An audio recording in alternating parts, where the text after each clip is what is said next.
உங்கள் ஆட்சியில் பெண்கள் ஏன் பாதுகாப்பற்றவர்களாக இருக்கின்றனர் என பிரதமர் மோடிக்கும் உத்தரப்பிரதேச மாநில முதலமைச்சருக்கும் மக்களவை எதிர்க்கட்சித் தலைவர் ராகுல் காந்தி கேள்வி எழுப்பியுள்ளார்.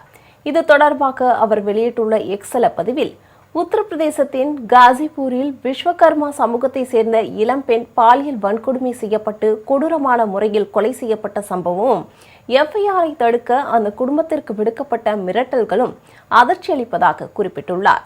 ஹத்ராஸ், கத்வா, உன்னாவ் என நீண்டு வரும் வன்கொடுமை சம்பவங்களின் வரிசையில் தற்போது காசிப்பூரும் இணைந்துள்ளதாக தெரிவித்துள்ளார்.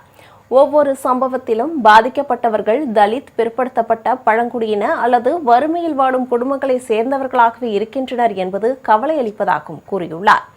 மணிப்பூரில் நீதிக்காக மாதக்கணக்கில் போராடிய பழங்குடியின பெண் நீதி கிடைக்காமலேயே மரணமடைந்த சோகம் இன்னும் மறையாத நிலையில் மீண்டும் இத்தகையதொரு சம்பவம் நாட்டின் மனசாட்சியை உலுக்கியுள்ளதாக குறிப்பிட்டுள்ளார்.